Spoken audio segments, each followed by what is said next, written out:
તમારે પણ મેંગો ગુલ્ફી ઘરે બનાવી છે? Hello friends, welcome to kitchen art. બાળકોની ડિમાન્ડ હોય છે કે મેંગો ગુલ્ફી ખાવી છે, અને મેંગો ગુલ્ફી બજારની ખાવા કરતાં જો ઘરે આવી બને તો મજા પડી જાય. તો બસ બધી ટ્રીક અને ટિપ્સ સાથે આજે આપણે મેંગો ગુલ્ફી ઘરે બનાવતા શીખીશું. એકદમ પરફેક્ટ માપ સાથે જો તમે બનાવશો તો પહેલી જ વારમાં તમારી ગુલ્ફી છે તે એકદમ પરફેક્ટ બનશે. મોલ્ડ વગર પણ કઈ રીતે ગુલ્ફી ઘરે બનાવી તેની હું બધી ટ્રીક બતાડીશ. તો ચાલો રેસીપી શરૂ કરીશું.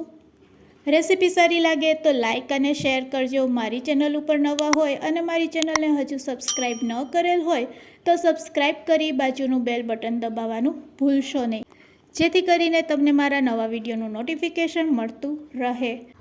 મેંગો જ્યારે પણ બજારમાંથી લાવો અને ખાવી હોય ત્યારે હંમેશા તેને કલાક કે અડધી કલાક માટે ઠંડા પાણીમાં રાખી દેવાની. આ રીતે ઠંડા પાણીમાં રાખવાથી મેંગોમાં રહેલી ગરમીને આપણે દૂર કરી શકીએ છીએ. બસ હવે મેંગોને આપણે કટ કરવાની છે. તો મેંગોનો પલ્પ કાઢવા માટે અહીંયા આપણે મેંગોને આ રીતે ચાકુની મદદથી પહેલાં કટ કરી લેશું. પછી ચાકુથી આ રીતે તેમાં કટ લગાડશું. આ રીતે આપણે ઇઝીલી તેમાંથી પલ્પ કાઢી શકીએ છીએ અને છાલને દૂર કરી શકીએ છીએ. તો ચમચીથી આ રીતે આપણે પલ્પ કાઢી લેશું. તો પલ્પ કાઢવાની આ રીત તમને કેવી લાગી તે મને કમેન્ટ્સમાં જરૂરથી કહેજો. મારી ચેનલ ઉપર નવા હોય અને મારી ચેનલને સબસ્ક્રાઈબ ન કરેલ હોય તો સબસ્ક્રાઈબ પણ જરૂરથી કરી લેજો. તો બસ અહીંયા આપણે પલ્પ આ રીતે કાઢવાનો છે. તો અહીંયા ગુલ્ફી બનાવવા માટે ફક્ત આપણે એક મેંગોની જરૂર પડશે અને એક મેંગોમાંથી આપણે ટોટલ 8 ગુલ્ફી બનાવશું. તો મેંગોનો પલ્પ આપણે આ રીતે ઇઝીલી કાઢી શકીએ છીએ અને તેની છાલને દૂર કરી શકીએ છીએ. તે જ રીતે બીજી બાજુથી પણ આપણે મેંગોને કટ કરી લેશું અને તે જ રીતે તેમાંથી પણ પલ્પ કાઢી લેશું. ગોઠલાના ભાગને આપણે દૂર કરી લેશું. આ રીતે પલ્પ કાઢ્યા પછી તેને આપણે ગ્રાઇન્ડ કરશું. તો મિક્સર જારમાં આપણે તેને લઈ લેશું.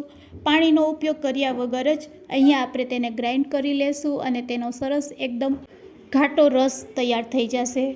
તો અહીંયા મેંગોની પ્રોસેસ છે તે પૂરી થઈ ગઈ છે. ગ્રાઇન્ડ કર્યા પછી તમે જોઈ શકો છો કે મેંગોનો સરસ રસ તૈયાર થઈ ગયો છે. બસ આ રીતે રસ તૈયાર થઈ જાય એટલે તેને આપણે સાઈડમાં રાખી દઈશું. તો એકદમ સરસ ઘાટો ઓરેન્જ કલરનો મેંગો રસ તૈયાર છે. હવે નાના મિક્સર જારમાં આપણે કાજુના ટુકડા એડ કરશું. 15થી 20 નંગ કાજુના ટુકડામાં એક નાની વાટકી જેટલી ખાંડ એડ કરવાની છે. આ રીતે બંનેને સાથે ગ્રાઇન્ડ કરી લેશું. બંનેને સાથે ગ્રાઇન્ડ કરવાથી એક સરસ પાવડર તૈયાર થાય છે અને તેનાથી કુલ્ફીનો સ્વાદ પણ સરસ આવે છે. તો આ રીતે આપણે પાવડર ફોર્મમાં તેને ગ્રાઇન્ડ કરી લેશું. તો ચાલો આ પાવડરને પણ આપણે એક સાઈડમાં રાખી દઈશું. હવે આપણે જાશું ગેસ તરફ. ગેસ ચાલુ કરીશું અને એક પેનમાં 1 ગ્લાસ જેટલું દૂધ ગરમ કરીશું.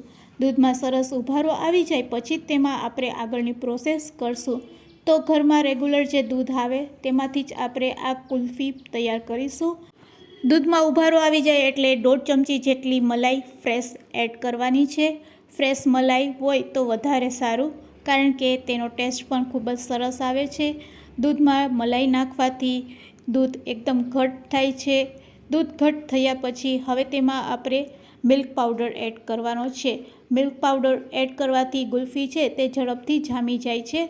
તો અહીંયા આપણે 10 રૂપિયાનું પેકેટ બજારમાં ઇઝીલી મળી જાય છે. તો 10 રૂપિયાના પેકેટ જેટલો અહીંયા આપણે મિલ્ક પાવડર લેવાનો છે અને તેમાં ઠંડુ દૂધ આપણે એડ કરશું, અડધી વાટકી જેટલું, અને તેને સારી રીતે ફેટી લેશું અને મિક્સ કરી લેશું. આ રીતે ઠંડા દૂધમાં મિલ્ક પાવડર એડ કરવાથી તે ઝડપથી આ રીતે મિક્સ થઈ જાય છે અને તેમાં ગઠ્ઠા પણ નથી પડતા. તો આ વાતનું ખાસ ધ્યાન રાખવાનું. જ્યારે પણ મિલ્ક પાવડરનો તમે ઉપયોગ કરો ત્યારે હંમેશા ઠંડા દૂધમાં તેને મિક્સ કરીને આ રીતે પેસ્ટ બનાવવાની અને પેસ્ટ બનાવ્યા પછી જ ગરમ દૂધમાં તમારે એડ કરવાની. તો બસ હવે આપણે પેસ્ટ બનાવેલી છે તે મિલ્ક પાવડરની દૂધમાં એડ કરશું. ફરીથી 2 મિનિટ માટે આપણે મીડિયમ ટુ લો ફ્લેમ ઉપર આ દૂધને ગરમ કરીશું. દૂધ થોડુંક ઉકળવા લાગે એટલે ફરીથી તેમાં આપણે તૈયાર કરેલો કાજુ અને ખાંડનો પાવડર છે તે એડ કરી દઈશું. આ સ્ટેજ ઉપર જો તમારે એલચી પાવડર એડ કરવો હોય તો તે પણ એડ કરી શકો છો. તેનો પણ સરસ ફ્લેવર આવે છે. પણ હું અત્યારે એલચી પાવડર એડ નથી કરતી. બસ 2 મિનિટ માટે આ રીતે આપણે તેને ગરમ કરીશું. 2 ઉભારા આવે એટલે ગેસની ફ્લેમ આપણે બંધ કરી દઈશું. તો અહીંયા આપણું દૂધ છે તે ઘટ થઈ ગયું છે. ગેસની ફ્લેમ બંધ કરી દઈશું અને તેને રૂમ ટેમ્પરેચર ઉપર આવવા દઈશું. તો રૂમ ટેમ્પરેચર ઉપર આવ્યા પછી દૂધનો કલર પણ ચેન્જ થઈ જાય છે, તમે જોઈ શકો છો. અને પહેલાં કરતાં વધારે દૂધ છે તે ઘાટું લાગી રહ્યું છે. બસ હવે આપણે જે મેંગો પલ્પ તૈયાર કરેલો છે તે તેમાં આપણે એડ કરી દેવાનો છે. ઘટ દૂધમાં મેંગો પલ્પ એડ કર્યા પછી સારી રીતે આપણે તેને આ રીતે મિક્સ કરી લેશું. તો આઈસ્ક્રીમ બનાવવાનું બેટર છે તે અહીંયા રેડી થઈ જાય છે. બસ હવે આ સ્ટેજ ઉપર તમારે જો વેનીલા એસેન્સ એડ કરવું હોય તો 2 ડ્રોપ્સ તમે વેનીલા એસેન્સ એડ કરી શકો છો અને તેને આ રીતે મિક્સ કરી લેવાનું. ન નાખવું હોય તો સ્કીપ કરી શકો છો. હવે આપણે આઈસ્ક્રીમ બનાવવા માટેનું મોલ્ડ લઈ લેશું. મોલ્ડ ન હોય તો તમે ગ્લાસમાં પણ આઈસ્ક્રીમ જમાવી શકો છો. તૈયાર કરેલા બેટરને આ રીતે આપણે મોલ્ડમાં ભરી દઈશું.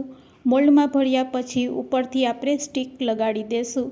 સ્ટીક લગાડ્યા પછી ઓવરનાઇટ અથવા તો 8 કલાક માટે તમારે ડીપ ફ્રીજમાં તેને રાખવાની છે. ડીપ ફ્રીજમાં 8 કલાક અથવા તો ઓવરનાઇટ માટે તમે રાખશો એટલે ગુલ્ફી છે તે સરસ જામી જશે. 8 કલાક થઈ ગઈ છે એટલે ગુલ્ફી અહીંયા આપણી રેડી છે. તો ચાલો હું તમને કાઢીને પણ બતાવું છું કે મોલ્ડમાં ગુલ્ફી જામે છે કે નહીં. વાવ ફ્રેન્ડ્સ, એકદમ સરસ જામી ગઈ છે અને ટેસ્ટમાં તો એટલી બેસ્ટ છે કે વાત ન પૂછો. તો નાના બાળકો હોય કે મોટા સૌ કોઈની ફેવરેટ બની જશે જ્યારે તમે મેંગો ગુલ્ફી આ રીતે બનાવીને ઘરે ખવડાવશો.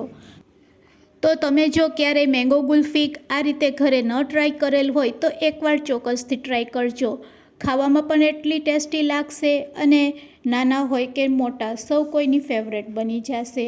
તો અત્યારે સમર સિઝન હાલે છે અને સમર સિઝનમાં તો આવી અનેક વેરાયટી આપણે બનાવવાનું મન થતું હોય છે અને મેંગોની સિઝનમાં મેંગો ગુલ્ફી કોને ન ભાવે.